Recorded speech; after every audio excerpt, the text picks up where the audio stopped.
बंटी पाटलांचा डाव महाडिकांना जड जाणार का असं मी का म्हणते तर गोकुळच्या अध्यक्षपदाचा निमित्त आहे। खरं तर कोल्हापुरात आमदारकीपेक्षा गोकुळच्या संचालक पदाला लय डिमांड आहे। मागील 25 वर्षांपासून इथं महादेवराव महाडिक दिवंगत आमदार पी.एन. पाटील यांची सत्ता होती, पण त्याला मुश्रीफांच्या साथीनं बंटी पाटलांनी सुरुंग लावला। त्यामुळे मुन्ना महाडिक अजूनही गोकुळ हातून गेल्यामुळे ते परत मिळवण्यासाठी सर्वतोपरी प्रयत्नांची पराकाष्ठा करतायत। त्यातूनच त्यांनी थेट मुख्यमंत्र्यांना साकडं घातलं। मग फडणवीसांनीही थेट डोंगळेंच्या अध्यक्षपदासाठी आवाहन केलं। त्यांचा राजीनामा घेतला जाऊ नये असं तर तिकडे डोंगळेंनी सुद्धा मुंबई गाठली। फडणवीसांसोबतच त्यांनी शिंदेंची भेट घेतली।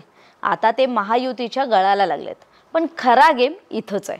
कारण डोंगळे हा खरं तर मुश्रीफांचा माणूस, पण सध्या ते शिंदेंच्या शिवसेनेत जाण्याच्या तयारीत आहेत। अशातच गोकुळच्या अध्यक्षपदाचं हे शेवटचं वर्ष आहे। आधीची 2 वर्ष बंटी पाटलांनी मग डोंगळेंच्या रूपाने मुश्रीफांकडे गेली आणि आता पुन्हा बंटी पाटलांकडे शेवटचं वर्ष मिळणार असं होतं। पण इथं डोंगळे शिंदेंसोबत जाणार असल्यानं त्यांना अध्यक्षपद सोडायचं नाहीये, कारण ते त्यांना महायुतीकडे हवंय। आणि याला कारण आहे येऊ घातलेल्या स्थानिक स्वराज्य संस्थांच्या निवडणुका। पण आता बंटी पाटील कसा डाव खेळतात हे पाहणं सुद्धा महत्त्वाचं असणार आहे। खरं तर महायुतीत जरी असले तरी गोकुळच्या राजकारणात आणि जिल्ह्याच्या राजकारणात आपण वेगळे असल्याचं मुश्रीफ ठणकावून सांगतात। त्यामुळे गोकुळमधली सत्ता कायम ठेवण्यासाठी आपली भूमिका आक्रमक ठेवत आणि कायम ठेवत त्यांनी बंटी पाटलांच्याच सोबत राहणं पसंत केलंय। पण यातील काही संचालक महायुती सोबत आहेत, ज्यांच्या विरोधात खरं तर बंटी पाटलांनी प्रचार केला होता।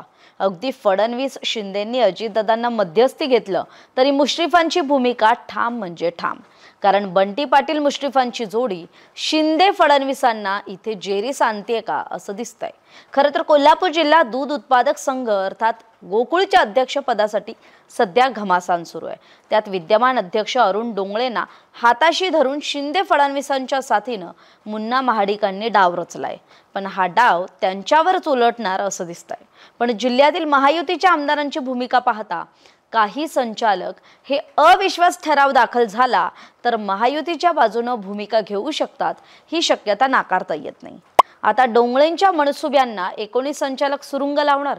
हा मुद्दा नेमका काय तर गोकुळचे विद्यमान अध्यक्ष अरुण डोंगळेंचा 2 वर्षांचा कार्यकाळ संपतोय। मुश्रीफांच्या बाजूने त्यांना हे अध्यक्षपद मिळालं होतं, पण आता नव्या अध्यक्षपदासाठी घमासान सुरू झालंय। त्यात त्यांच्या कारभाराला वैतागून गोकुळ दूध संघाच्या यंदाच्या मासिक सभेत खरं तर डोंगळेंचा राजीनामा मागितला जाणार होता, पण डोंगळेंनी संचालकांसोबतच्या बैठकीकडे रजा अर्ज देऊन पाठ फिरवली। त्यामुळे आज सभा होणार नाहीये असं डोंगळेंना वाटलं, पण संचालकांनी डाव फिरवला आणि डोंगळेंच्या आशेवर पाणी फिरवलं। संघातील महायुती आणि महाविकास आघाडीच्या संचालकांनी शाहू आघाडी म्हणून एकत्र येत मोठा धक्का दिला। गोकुळमध्ये महायुती किंवा महाविकास आघाडीची सत्ता नाहीये, तर शाहू आघाडीची सत्ता आहे। आता या शाहू आघाडीत नेमकं कोण कोण आहे तर चेतन नरके, बाळासाहेब खाडे, मंत्री स्वतः हसन मुश्रीफ, मंत्री प्रकाश आबिटकर, आमदार सतेज पाटील, आमदार विनय कोरे, आमदार चंद्रदीप नरके हे या आघाडीचं नेतृत्व करतात।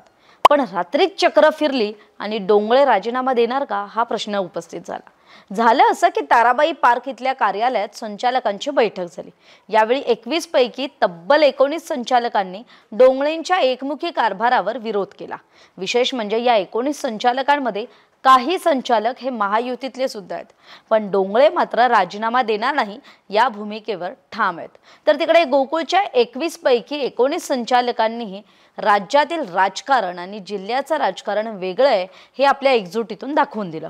त्यामुळे गोकुळ शिरगाव इथल्या झालेल्या गोकुळ दूध संघाच्या मासिक बैठकीत डोंगळेंसोबत एकही संचालक नसल्यानं शिंदे फडणवीसांची साथ असूनही लवकरच त्यांचं बंड मोडून पडणार असं दिसतंय। यासाठी कोल्हापूर जिल्ह्यातील सर्वच नेत्यांकडून हालचाली सुरू झाल्यात। त्यामुळे आता 2 दिवसात डोंगळे राजीनामा देतात का यासाठी प्रतीक्षा करावी लागणार आहे।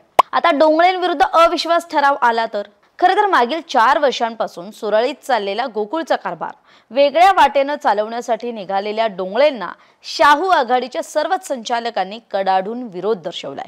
दरम्यान डोंगळे यांचं बंड मोडून काढण्यासाठी आता बंटी पाटील, मुश्रीफांसह शाहू आघाडीतील सर्व नेत्यांनी हालचाली सुरू केल्यात। यातूनही डोंगळे यांनी राजीनामा नाही दिला तर त्यांच्यावर अविश्वास ठराव आणला जाऊ शकतो, कारण सध्या महाविकास आघाडीचे 8 संचालक आहेत आणि आपण महायुतीचं म्हणायचं झालं तर 11 हे महायुतीचे आहेत आणि अपक्ष 2 धरले तर 13 संचालक महायुतीचे आहेत।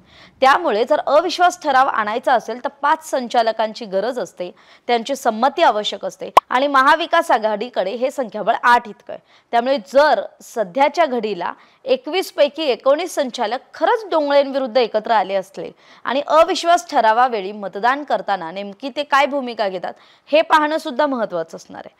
कारण कोल्हापूर जिल्ह्यातल्या महायुतीच्या आमदारांची भूमिका आणि मुख्यमंत्री, उपमुख्यमंत्री यांचे आदेश यानुसार डोंगळेंच्या बाजूने मतदान केलं तर खरं तर हे बंटी पाटलांसमोर मोठं आव्हान उभं राहू शकतं। त्यामुळे मुश्रीफांशी बंड करून शिंदेंजवळ गेलेल्या या अरुण डोंगळेंचं बंड बंटी पाटील कसं मोडीत काढतात याकडे सुद्धा समस्त कोल्हापूरकरांचं लक्ष लागलंय। त्यात स्थानिक स्वराज्य संस्थांच्या निवडणुकांमध्ये सुद्धा या गोकुळची निवडणूक मोठी भूमिका बजावणार आहे। त्यामुळे आता अध्यक्षपदाच्या शेवटच्या वर्षी तिथे कोण बसतं हे सुद्धा पाहावं लागणार आहे। महाराष्ट्रातील सर्व बातम्यांचे विश्वासार्ह व्यासपीठ सकाळच्या सर्व सोशल मीडिया प्लॅटफॉर्मला लाईक, फॉलो आणि सबस्क्राईब करा। तसंच सर्व नोटिफिकेशनसाठी बेल आयकॉन प्रेस करायला विसरू नका।